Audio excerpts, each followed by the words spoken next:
On April 20th, 1999, 17-year-old Dylan Claybold and 18-year-old Eric Harris came to school with a small arsenal and several homemade explosive devices.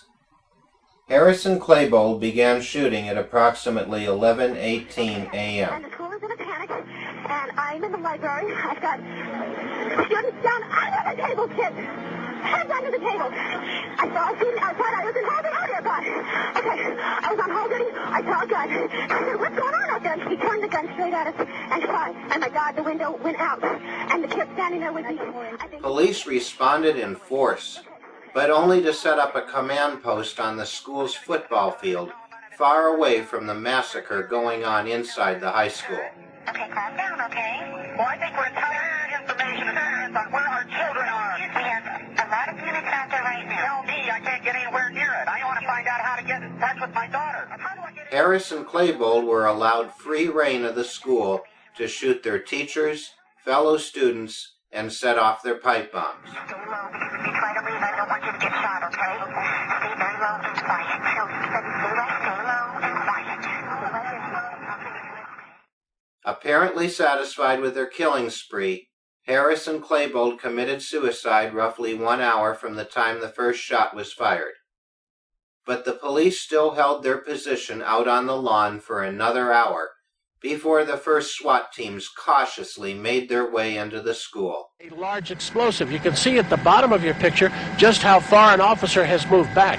They have yet to give us the all clear on this west side of the parking lot. And again, we'd like to emphasize, only through technology, the Sky9 camera, are we able to bring you this close a picture, because we are quite a distance away in the interest of safety.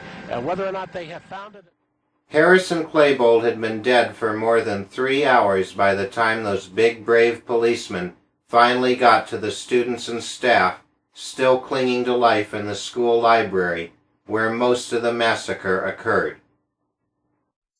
The Columbine High School incident wounded 24 people and took the lives of 15, including the shooters.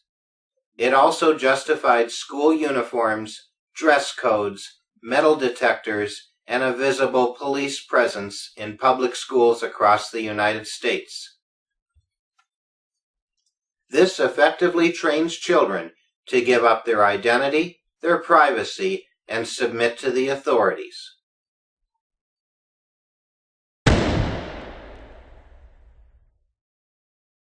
It was a terrifying situation for thousands of people. Gunmen in the neighborhood killing individuals in a methodical way.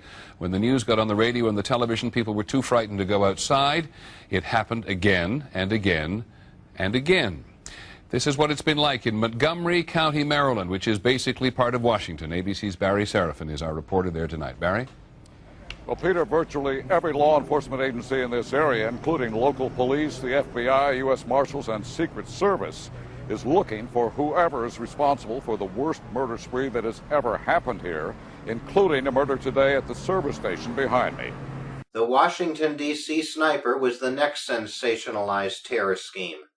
Although the shooters were only targeting the Washington, D.C. area, the corporate news hyped the story all over the country.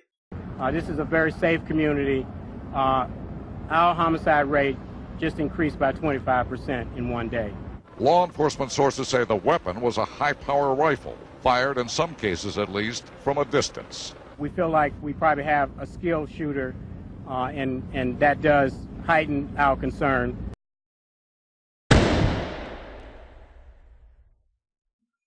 On December 25, 2009, a young man on a transatlantic flight from Amsterdam to Detroit attempted to detonate a small amount of explosive he had been concealing in his underwear. The material caught fire but failed to explode. But that was only the beginning of the story that unraveled from the events of this Christmas Day flight. You also have some different theories about this suspect in the most recent attempted bombing on the airplane.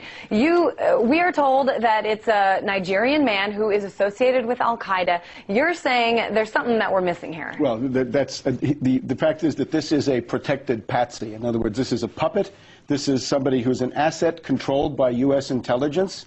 This is a way to stage a provocation. We've had 4 days of wall-to-wall hysteria worldwide about this. Let's just look at a couple of facts. His father, a rich Nigerian banker, went to the U.S. Embassy in Nigeria on the 19th of November and said, my son is in Yemen. He's at a terrorist training camp. Do something about this. Nevertheless, the son is allowed to buy a ticket in Ghana, paying cash, $2,800, for a one-way ticket.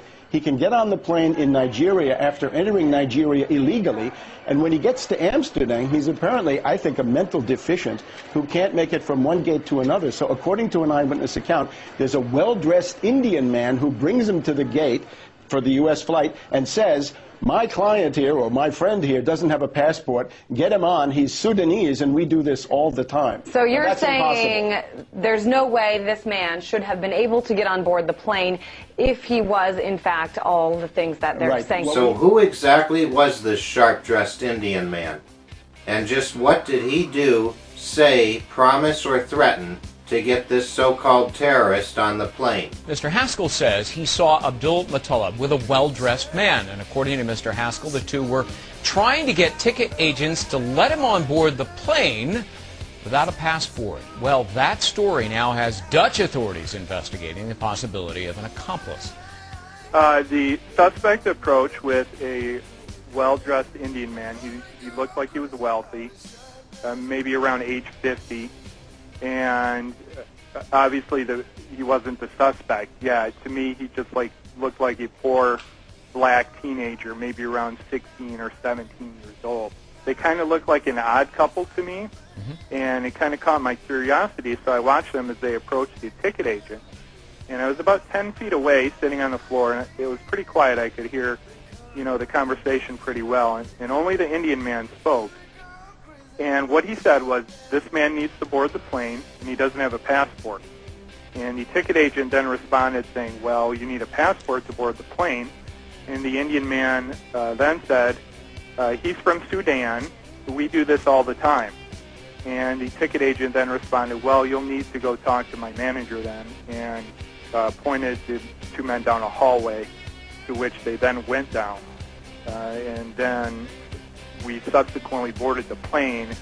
I never saw the Indian man again, and I never saw the black man again until he tried to blow up our plane. The well-dressed Indian man, was it your sense that he was an employee, perhaps, of security there, or the airport, or the airline, or not?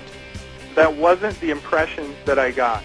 He didn't have any kind of badge on or any kind of documents, and he didn't really seem to be acting in any kind of official capacity. It was more like he was trying to bully or convince this ticket agent that she needed to let this man on. Yeah, and obviously, or like he was some kind of authority figure to the terrorists.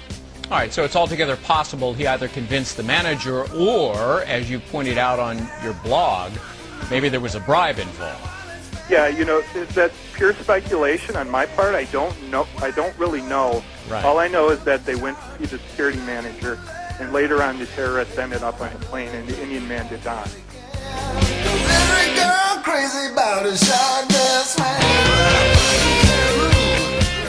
We may never know who the sharp-dressed Indian man was. The FBI has changed their story again and again, yet all the eyewitnesses have stuck to the story you just heard. Within days, the corporate media was selling naked body scanners to the American people as the solution to this staged event. We'll be getting new full-body scanners as early as next week. It's the new question in the fight against terror. Are you willing to bear all for safety? Lourdes Duarte, live at O'Hare now with a revealing look. Lourdes. Well, the time is here. In 2 weeks, we will have these full-body scanners installed at O'Hare. Boston Logan International Airport officially unveiled 3 new body scanners on Friday that it hopes will help TSA agents better identify threats among air passengers. Just remember, it's all to keep you safe. And when you get cancer from going through these body scanners, that means more profits for the medical pharmaceutical industry. But they don't just scare you with snipers, mad bombers, and terror attacks. In 2009, America experienced its first staged pandemic. The never-before-seen variant of influenza was sensationalized by the media and the government. In April and May, we've seen more than 1,000 deaths from pandemic influenza and more than 20,000 hospitalizations in this country. President Obama declared a national H1N1 emergency. It was soon discovered that H1N1 virus had been manufactured in a laboratory, something that was not reported in the United States. H1N1 turned out to be much less severe than the common seasonal flu, but the scared and dumbed-down population paid billions of dollars to the drug companies and stood in huge lines to be injected with a poisonous cocktail of mercury, formaldehyde, and squalene that in the end did nothing to prevent H1N1 infection.